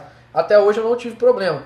E eu já vi que criaram uma solução até para isso. Parece que tem um adaptadorzinho para o retrovisor, que você encaixa no retrovisor e o retrovisor fica mais largo. E aí o retrovisor ficando mais largo, ele compete ali a largura do baú e aí não tem como o policial te multar. Fica bem complicado assim avaliar com relação a isso, porque é uma coisa eu te falo. Se o policial quiser te multar, independente se você tiver com o baú, tiver com o farol auxiliar, não tiver com nada, ele vai caçar um jeito na moto ali para multar. Então eu procuro não ficar muito preso a essas polêmicas, a essas coisas que têm surgido. Infelizmente, se o cara me parar ali e for querer multar com relação àquilo ali, eu não vou poder, eu vou contestar, obviamente, mas talvez eu não vou conseguir chegar a lugar nenhum. Mas se ele realmente quiser me multar, independente se eu tiver com baú ou tiver com farol auxiliar, ele vai caçar outra coisa na minha moto ali e vai sempre conseguir multar. A gente pode tirar o veículo zero da concessionária que os caras encrencam. Então vamos acompanhando, né, como que vai ficar essa situação dos baús laterais aí, com relação a essa questão da utilização dos baús laterais. Falando sobre problema, eu nunca tive problema. É algo que eu vejo que tem acontecido recentemente, né? Vamos torcer para que isso não vingue, né? Que isso seja só algumas pessoas em específico e que essas pessoas elas sejam abafadas aí logo logo. A questão dos alforjes aí, que são menores, é uma opção interessante para quem talvez vai para o Ushuaia lá. Eu gosto dos baús laterais pela praticidade. Eu já viajei com alforje em 2016, Eu fiz Argentina, Uruguai, Paraguai com alforge. Só que os baús, eles são bem práticos, cara. Bateu, arrancou, sua bagagem está na sua mão ali. O alforge eu tinha aquela problemática de ficar amarrando, desamarrando, amarrando, desamarrando. Só que tem gente que prefere o alforge. Questão do vento, questão de queda. Às vezes você caiu com a moto ali, quebrou o suporte do baú. E aí? Tá? Vai ter que fazer uma gambiarra, um MacGyver ali e tal, para poder acertar. Com o alforge, às vezes, não acontece isso. Ah, mas às vezes o baú segura a queda da moto e o alforge não. Então, assim, vai de questão do gosto mesmo de cada um. Deixa eu ver se tem mais alguma pergunta aqui e tal. Leva o pneu para XRE, porque o pneu da XRE acaba muito rápido, tipo 4 mil quilômetros. Caramba, eu nem sabia disso aí, Nando. É bom dar uma olhada com... É igual eu falei, olha para onde você vai, a distância que você vai percorrer. E às vezes tem pneu lá na cidade também, olha se tem o pneu lá na cidade. E olhar até a questão de durabilidade do pneu. Por exemplo, na minha viagem agora, eu sempre uso, eu costumo usar na Transalp o Metzeler Taurus. Então ele é um pneu que roda mais ou menos uns 15 mil quilômetros na minha moto, na traseira ali, uns 15 mil quilômetros, em situações normais. Essa viagem que eu fiz agora para Ushuaia foi de 17 mil quilômetros. Eu sabia que ia ser uma viagem maior. E eu não queria fazer troca de pneu. Eu pensei, não tô afim de parar para trocar pneu. Então eu optei por pesquisar e eu vi que os pneus, o Mitas, era um pneu que tinha uma durabilidade muito boa. Então eu equipei a minha moto com 2 Mitas, né, na dianteira e na traseira. E aí eu fiz a viagem toda, os 17 mil quilômetros, com um jogo de pneu. Um jogo de Mitas. Eu paguei um pouco mais caro no pneu, mas eu não tive dor de cabeça de ter que fazer a troca durante o caminho. Então, assim, talvez a marca do pneu aí, da XRE, com 4 mil quilômetros, influencie, entendeu? Influencie. Aí é bom você avaliar, já que você vai fazer uma expedição, um pneu um pouco melhor para poder fazer a viagem. Quando eu cheguei agora em casa, eu troquei. Eu tirei o Mitas e aí coloquei novamente o Taurus na moto, porque eu não tenho dinheiro para ficar bancando Mitas. Vela, kit de relação, corrente, peão, coroa, os pneus devem ser novos. É igual o William falou aí, tudo novo, cara. Tudo novo. Vou fazer uma viagem. Como a gente está falando sobre a questão aqui dos equipamentos da moto, é revisão. Sempre que eu vou fazer a minha viagem, minha expedição, eu ponho minha moto na revisão antes. E aí lá na revisão é tudo trocado, tudo novo. Quando eu fui fazer essa viagem agora para Ushuaia, eu coloquei um kit de transmissão novo na minha moto. 17 mil quilômetros, tá rodado lá. Já rodou um pouco mais, né, tal. Se eu fosse fazer a mesma viagem novamente, talvez eu colocaria um kit novo novamente. Porque já não vai aguentar o regaço todo novamente. Então assim, a vela, avalia a vela, faz uma revisão pré-viagem, uma revisão pós-viagem. Tudo tem que estar perfeito na moto. E essa questão dos equipamentos da moto, depois dos pneus, eu sempre coloco essa questão da revisão. A revisão ela é primordial para você não ter problema, não ter dor de cabeça depois. Eu já vi pessoas, minha moto tá boa, tá ali na garagem, ela tá boa, ela tá revisada. Só que eu já andei tipo uns 3 mil quilômetros com ela. Eu vou sair com ela aqui para viajar, ela pode até ir, mas durante o caminho eu vou ter que programar uma troca de óleo antes de onde eu pretenderia trocar, e aí isso gera um atraso, gera uma dor de cabeça e aí vai virando aquela bola de neve. Deixa eu ver aqui. Essa última viagem para Ushuaia foram 35 dias. Essa última viagem para Ushuaia. 35 dias, 17 mil quilômetros. O Alisson perguntou ali. O William perguntou... William, eu respondi aí sua pergunta, né? Questão da revisão. O Leandro perguntou sobre esse pneu Avon. Ô Leandro, eu já vi também, cara, os caras falando sobre esse pneu aí. Eu nunca usei, eu não conheço alguém que tenha usado. Então, eu nunca vi aqui no Espírito Santo, para falar a verdade. Já vi na internet já, mas não tem como te avaliar e falar sobre esse pneu. Agosto de 2019 farei Bolívia, Chile, Argentina e Uruguai. Está previsto só de gasolina, R$900 de diferença entre a XT 660 e a Teneré 250. Vou de Teneré.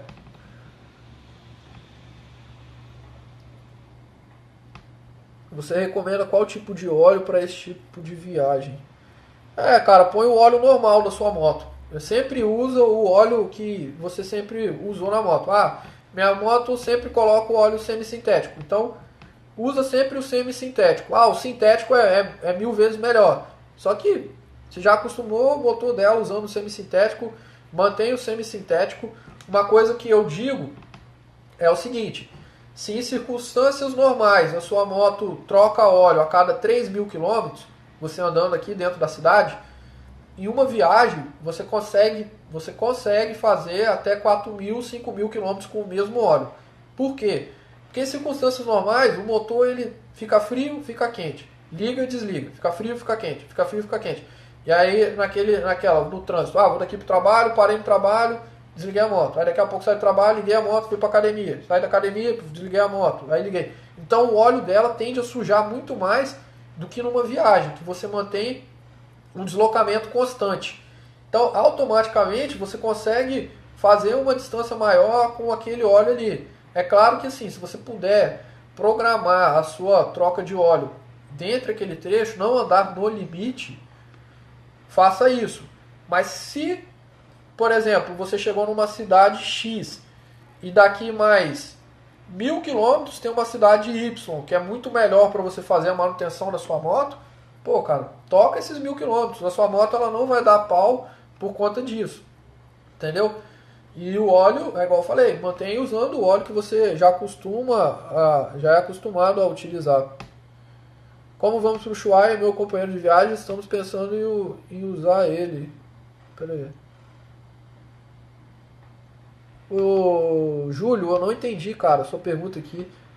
Tá previsto só de gasolina R$ 900 diferente entre a XT660 e a Teneré, você vai de Teneré. Pois andarei, amigos de Falco e Teneré também. Aí vocês vão para o Ushuaia. Eu não entendi, cara, a pergunta aí. Ficou meio aberto, eu não entendi o que você estava querendo dizer ali. O Nando perguntou sobre o SOAT. Rapaz, eu nem sei se o Guga tá online aqui ainda, mas essa questão, porque o Guga, falo do Guga porque o Guga sempre tá indo pro Peru, levando o pessoal e tal, mas a questão do SWAT é o seguinte: SWAT é o documento que você consegue trocar, você só consegue tirar lá no Peru. Na fronteira entre o Brasil e o Peru, no Acre, você consegue fazer esse documento. Para você circular dentro do Peru, você vai precisar do SWAT. Então vai depender, você vai ter que fazer, vai depender por onde você vai entrar. Ano passado eu entrei no Peru pela fronteira em Copacabana. Cheguei, saí da Bolívia, entrei no Peru, fiz a minha migração, cheguei no guarda. O guarda pegou e me pediu o SWAT. Aí eu falei que não tinha, obviamente não tinha como eu ter, né? Porque você tem que tirar você mesmo, você não pode pedir para alguém tirar, você não consegue tirar pela internet, então você tem que tirar. E aí o guarda pegou e me falou o seguinte: você vai deixar a sua moto aqui na fronteira, vai pegar um ônibus, vai até Puno, que fica a 140 km daqui, tira o documento e volta para cá para você pegar a sua moto e passar. Aí eu falei, não tem como, eu ia demorar 6 horas, 5 horas de viagem para poder fazer isso. A segunda opção que ele me deu, deixar uma plata. E aí eu tive que deixar $20 para trás para conseguir atravessar a fronteira com o Peru e tirar o SOAT em Puno. Então assim, em Desaguadeiro, eu vi uns comentários que é a mesma situação. Então, se você entrar pelo Acre, se você for para o Peru e entrar pelo Acre, você consegue tirar o SOAT lá. Nas fronteiras aqui de baixo, né, ao sul, você vai ter esse problema aí. Você não vai conseguir tirar. Provavelmente a polícia vai te extorquir e aí vai caber você negociar ali e tal. Paga, cara, você vai pagar. Não vai ter jeito. Paga $20. Ele me pediu 50, eu falei que não tinha dinheiro, fiquei chorando. Paguei $20 e passei. E aí cheguei em Puno, eu tirei o SWAT. Mas é a única forma, não tem como tirar de outra forma. O Leandro perguntou sobre levar o óleo ou trocar no caminho. Não, cara, você compra lá, não precisa você levar não. Vai estar levando o peso à toa. O óleo você consegue comprar lá fora. Lá fora, você não possivelmente você não vai achar o óleo semissintético, você só vai achar o óleo sintético. E aí, assim, igual eu falei, de costume, usa sempre o óleo que você usa na sua moto. Eu uso o semissintético na minha moto. Mas quando eu troco o óleo dela lá fora, eu coloco o sintético. É o que tem, é um óleo superior, então assim, eu não vou estar caindo no nível de qualidade do óleo, vou estar melhorando, e é só naquele período até eu chegar em casa. Quando eu chego em casa, eu levo a moto para revisão, e aí eles trocam o óleo e colocam o semissintético de novo. Lá fora, dificilmente você acha o óleo semissintético, principalmente no Chile. Diego perguntou, fora os pneus, eu já precisei de sanar algum problema na moto fora do Brasil. Como foi o valor cobrado, facilidade de peça? Não, Diego, até hoje, graças a Deus, foi só o pneu que furou. E foi só esse problema que eu tive que fazer na moto aí fora do Brasil. E aí eu não sei te responder questões de peças e questões de valores. Mas quando eu comprei a minha moto, eu optei em pegar a moto da Honda justamente pela facilidade de peças. E aqui na parte dos equipamentos, quando a gente vai fazer um planejamento, é interessante a gente pensar em algumas peças para a gente levar. Exemplo,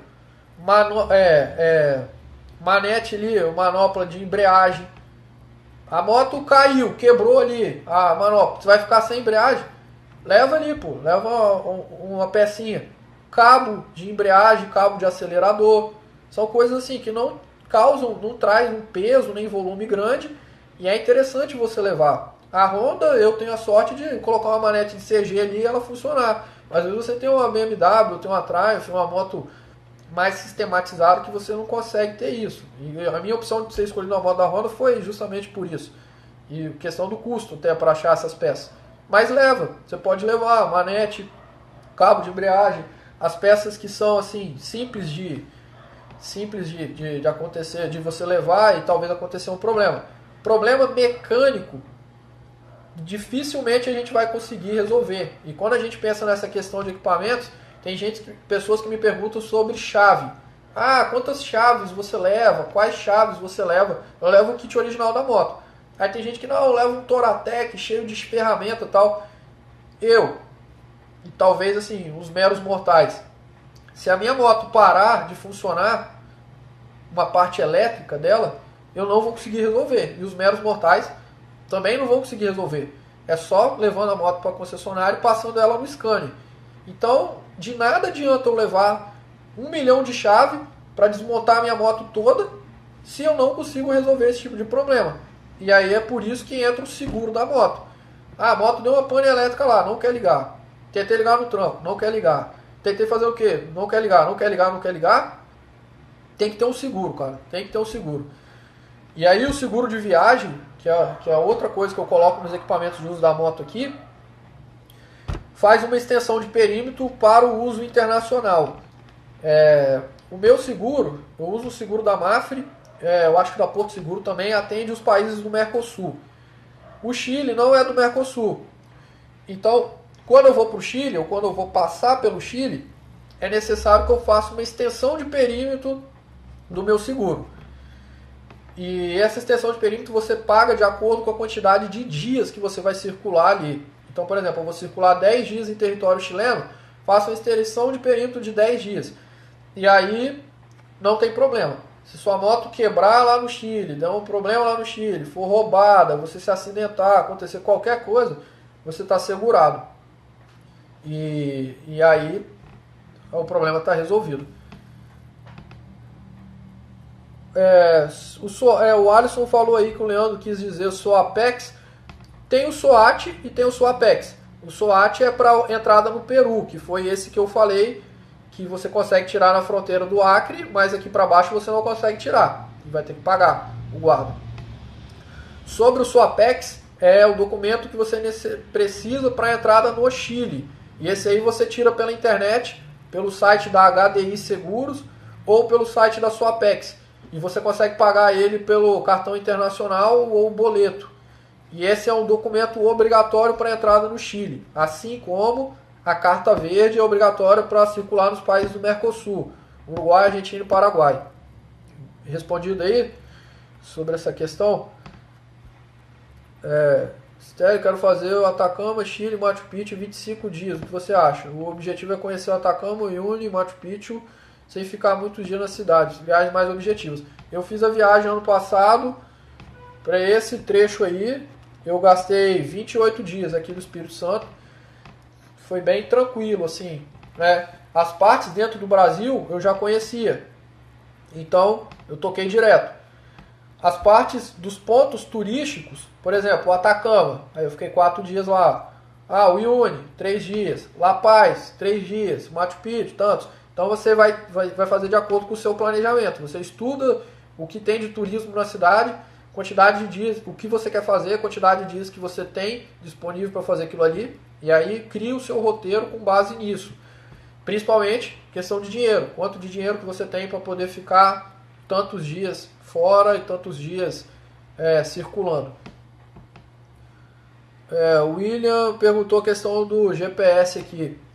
Ô William, é importante isso daí também. Eu uso o GPS Multilaser Multitrack GP40. Aqui, ó. Ele tá até aqui, cara. É esse aqui, ó. É um GPSzinho de moto da Multilaser. Não ganho dinheiro da Multilaser, tá? Só falando. Esse é um GPS bom e barato. A única coisa que eu fiz nele foi mudar o navegador. Ele vem com Sigix. Aí eu coloquei o Eagle Primo nele e coloquei os mapas dos lugares atualizados. 100%. Ele é a prova d'água, anti-impacto. Funcionou sempre até hoje, 100%. Eu paguei na época R$250 numa promoção. Mas ele é vendido em torno de R$350 a R$400 no Mercado Livre, no site do Carrefour. Beleza? É importante o uso do GPS, porque já me safou muita pane. Em 2016 eu viajei, eu não tinha muita experiência de viagem para fora do Brasil, e ao sair de Buenos Aires para Foz do Iguaçu, eu tive um problema. Eu usava o GPS Hiri do aplicativo do celular, e eu fiquei perdido e eu rodei uns 500 km a mais por conta disso. Daí eu aprendi na carcaça, e a primeira coisa que eu fiz quando cheguei em casa foi comprar um GPS para moto. E aí acabaram esse tipo de problemas. O William, 15 dias e R$4.000 para conhecer o Uyuni, o Atacama, Termas, Geyser, Mão do Deserto e tal. Teria que avaliar, William. Você tem que fazer esse cálculo aí que eu te falei, cara. É bom você fazer esse cálculo da forma que a gente foi seguindo lá em cima.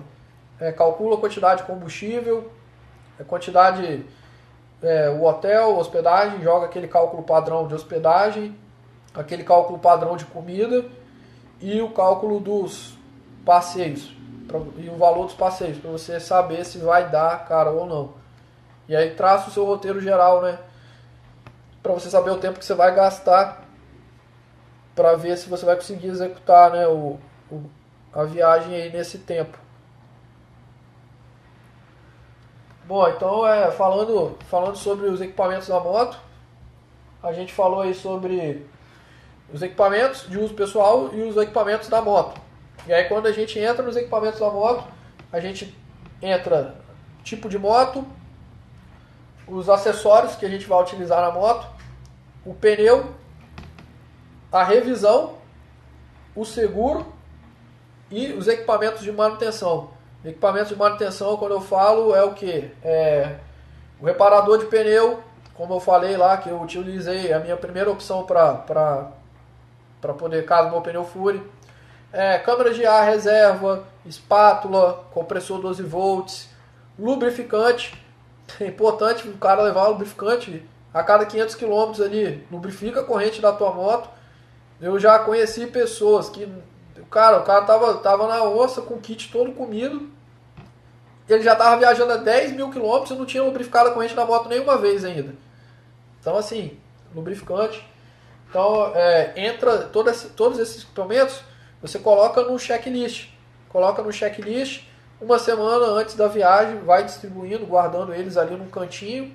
E quando você for botar sua bagagem, você vai dando o check em todos eles para não ficar nada para trás. Por último, nos equipamentos da moto, vem a questão dos documentos.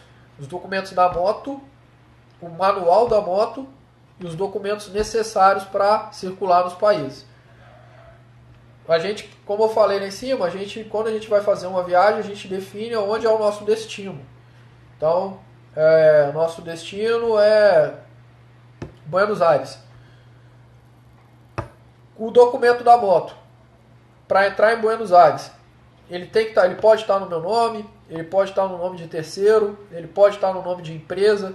É importante você saber se aquele país ou aquele lugar para onde você está indo, ele permite esse tipo de entrada da moto ali. Safando essa pane, muitas vezes você vai ter que ter uma autorização no cartório da pessoa que é proprietária do veículo, autorizando você a sair do país e entrar no país novamente com aquele veículo dele ali. Se tiver no seu nome, é 100% tranquilo. Então, assim, você tem que saber, quando você define o seu destino, e aí lá nos equipamentos para moto, documento da moto, tem que saber isso. Documento necessário para eu circular no país. Estou indo para Buenos Aires. Qual documento necessário para circular dentro de Buenos Aires com a moto? É só simplesmente eu cruzar a fronteira e ir? Não, você vai precisar de uma carta verde. O que é a carta verde? Como eu faço para tirar a carta verde? E aí entra nos outros documentos que a gente citou aí acima. O que é o SOAT? O que é o SOAPEX? Como que eu consigo tirar esses documentos? Então, na parte de equipamentos, moto, aí você puxa ali e aí já define esses documentos, corre atrás antes de você fazer sua viagem. Quando você chegar na fronteira já está com tudo em mão. Tem que viajar com o RG emitido há menos de 10 anos. Tive que fazer isso aí. Você não precisa de um passaporte para circular no Mercosul. Carteira de identidade, menos de 10 anos de emissão. E outra coisa que eu recomendo que leve é o manual da sua moto. Como eu falei, às vezes a moto ela vai dar um tipo de problema, você não vai saber acertar. E aí lá fora, você leva numa oficina, o cara lá ele nunca viu aquela moto ali na vida dele. Ele também não vai saber acertar. Você com o manual, você consegue ter uma fonte de pesquisa. Às vezes não precisa nem de ser um manual impresso, né? Hoje em dia a gente tem o manual em PDF. Já fica mais prático ainda para levar. E cópia. Leva cópia de todos esses documentos. Leva cópia do seguro, da carta verde ali, da partezinha da emissão, cópia do documento da moto, cópia, o manual leva ele em PDF e tal, que é muito importante, cara. Isso daí para você evitar problemas depois. Uma viagem bem planejada, ela tipo assim, ela cerca todos os tipos de problema que você pode ter com relação às coisas. É lógico, sempre pode acontecer um outro probleminha ali. Só que, no geral, você vai estar bem equipado, vai estar bem municiado e as chances de você conseguir fazer uma viagem com 100% de 100% de certeza de que não vai dar problema é muito grande. Até hoje, sim. Depois, né, que eu fui vivendo e aprendendo, e até hoje, né, a gente vai vivendo e aprendendo, eu fui reduzindo os meus níveis de problema cada vez mais. E outros problemas foram surgindo, eu fui conseguindo resolvê-los por conta do planejamento pré-viagem. Então, já deixa isso tudo bem definido, sacou? Faz essa divisão. Depois dessa questão dos equipamentos ali, já não tenho os equipamentos de uso pessoal e os equipamentos de uso da moto, eles já são assim, você fechou o seu planejamento.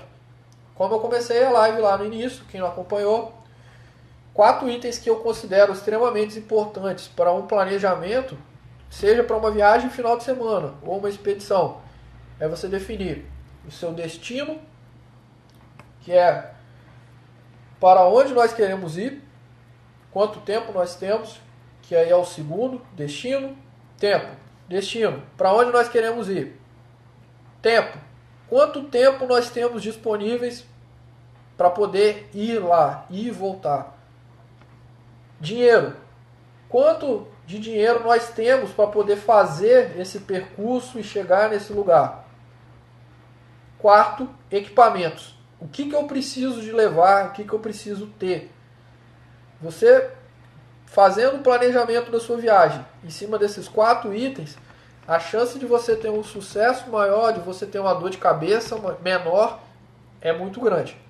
Então, pega esses itens, traceja eles, né, coloca ali, vai puxando perninhas e definindo planejando, né, cada um deles, que é o melhor passo da viagem é o planejamento. Você já vive a viagem antes de você ir. E aí às vezes você vai passando no caminho e você já vai imaginando como que é e vai vendo na real que aquilo ali às vezes é como você esperava, às vezes não. É muito legal. É muito legal, é uma parte que eu gosto muito.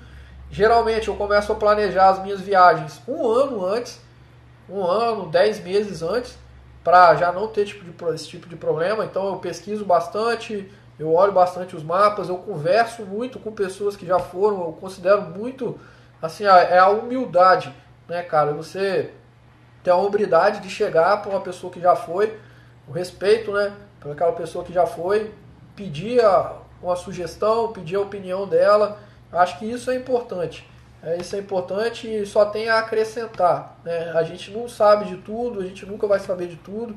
Então essa troca de informação, essa troca de ideias aqui que a gente tem é bastante legal para mim, né? Eu já sofri bastante algumas coisas em viagens e eu gosto de expor um pouco isso para ajudar quem tem aí. E eu gosto de aprender com quem já foi ou quem tem opiniões diferentes, né? Para a gente debater e discutir outros assuntos. A live de hoje vai encerrar. Acho que basicamente falei sobre tudo aí do planejamento.